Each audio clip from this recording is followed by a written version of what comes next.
Assalamualaikum warahmatullahi wabarakatuh. Perkenalkan, nama saya Yusmi Nur Aini, NPM 17081011001. Di sini saya akan menjelaskan tentang fuzzy logic atau biasa disebut juga sebagai logika fuzzy.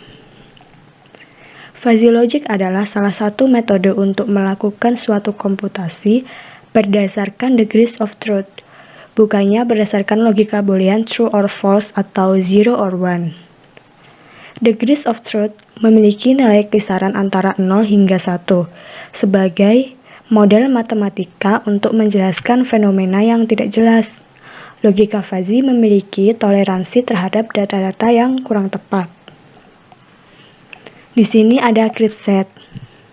Kripset yaitu himpunan yang menyatakan suatu objek merupakan anggota dari satu himpunan memiliki nilai keanggotaan yaitu bernilai 1 atau tidak bernilai 0. Oleh karena itu, himpunan Krips disebut juga himpunan tegas. Di sini ada contoh. Variabel kecepatan dibagi menjadi 3 kategori, yaitu slow dengan kecepatan kurang dari 40, medium dengan kecepatan antara 40 hingga 80, dan fast dengan kecepatan lebih dari 80. Jika kecepatan kita adalah 30, maka nilai keanggotaan slow bernilai 30 yaitu benar, karena nilai 30 masuk dalam kategori slow karena kurang dari 40.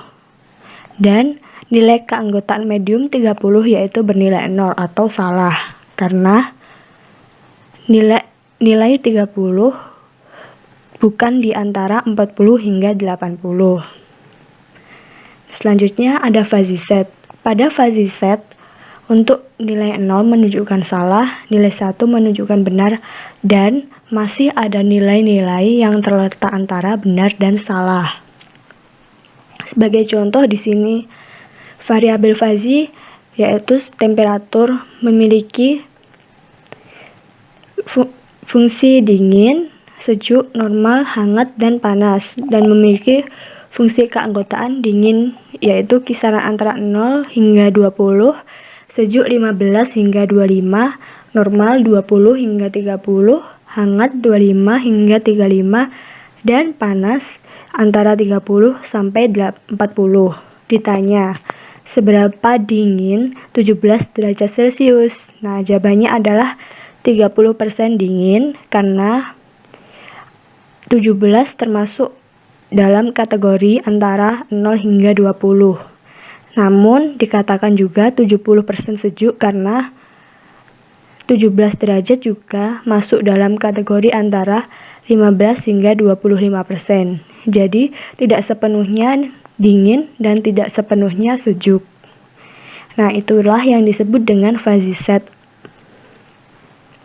Fungsi keanggotaan merupakan kurva yang menunjukkan pemetaan titik-titik input data ke dalam nilai keanggotaannya, sering disebut juga sebagai derajat keanggotaan, yang memiliki nilai interval 0 hingga 1. Nah, fungsi keanggotaan di sini ada 8, yaitu representasi linear naik, representasi linear turun, representasi kurva segitiga, representasi kurva trapesium, representasi kurva bentuk bahu, representasi kurva S, representasi kurva lonceng atau Gauss, dan representasi kurva PI atau pi.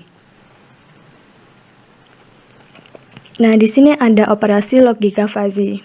Yang pertama ada disjunction. Disjunction adalah untuk menentukan nilai maksimum antara data yang satu dengan data yang lainnya. Sebagai contoh di sini ada data A dengan nilai 0,375 dan B 0,75. Maka A gabung B sama dengan C dan nilai C adalah 0,75 karena antara 0,375 dan 0,75 adalah lebih banyak 0,75.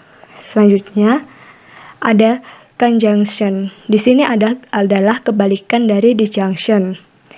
Conjunction adalah untuk menentukan nilai minimum antara data yang satu dengan data yang lainnya. Nah, di sini ada contoh seperti tadi. A 0,375 dan B 0,75, maka A dan B sama dengan C, dan C bernilai 0,75 karena diambil yang minimum. Nah, di sini selanjutnya ada falsification, yaitu suatu proses untuk mengubah suatu masukan dari bentuk crypt set menjadi fuzzy set. Sebagai contoh di sini ada gambar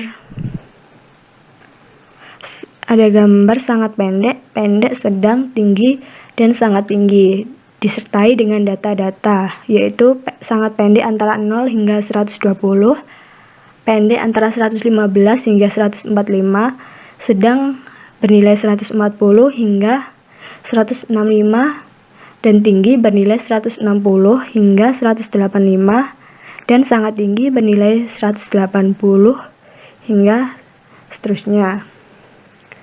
Nah, di sini nilai keanggotaan dari 165 adalah bernilai 0 untuk sangat pendek, 0 untuk pendek, dan 0,42 untuk sedang, karena jika ditarik garis 163 ini akan berbenturan dengan garisnya sedang, namun tidak sepenuhnya, dan bernilai 0,58 untuk tinggi, karena selain menyentuh garis dari sedang, 163 ini juga menyentuh garis tinggi, dan 0 untuk sangat tinggi. Atau bisa juga ditulis dengan nilai keanggotaan sedang 163, yaitu bernilai 0,24, dan nilai keanggotaan tinggi 163 bernilai 0,58.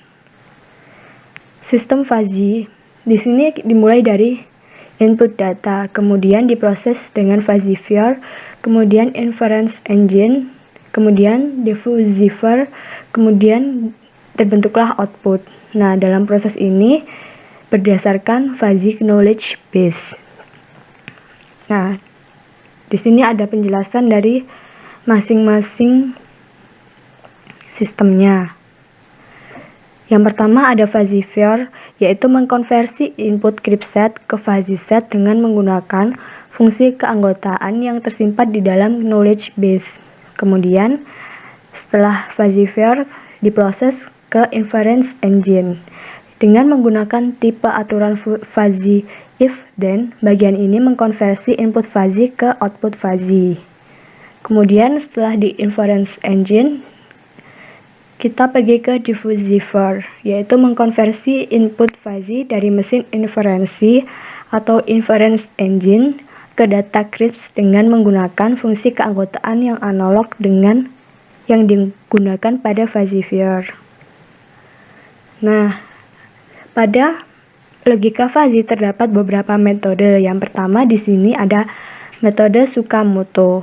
Setiap konsekuen pada aturan berbentuk if-then harus direpresentasikan dengan suatu himpunan fuzzy dengan fungsi keanggotaan yang monoton.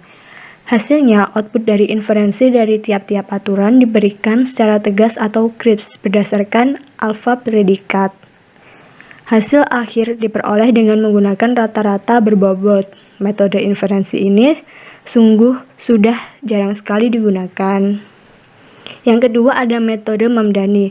Pada metode Mamdani, aplikasi fungsi implikasi menggunakan min, sedang komposisi aturan menggunakan metode max. Metode Mamdani dikenal juga dengan metode min-max. Inferensi output yang dihasilkan berupa bilangan fuzzy, maka harus ditentukan suatu nilai crypts tertentu sebagai output. Proses ini dikenal dengan diffusifikasi. Nah, tahap untuk mendapatkan output pada metode Mamdani adalah yang pertama, pembentukan himpunan fuzzy, yang kedua aplikasi fuzzy implikasi atau aturan, yang ketiga komposisi aturan, dan yang keempat penegasan atau diffusifikasi. Nah, yang terakhir ada metode Sugeno. Penalaran dengan metode Sugeno hampir sama dengan penalaran Mamdani, hanya saja output atau konsekuen sistem tidak berupa himpunan fuzzy, melainkan berupa konstanta atau persamaan linier. Nah, setelah saya menjelaskan tadi, apakah perbedaan antara metode Sugeno dan metode Mamdani? Terima kasih.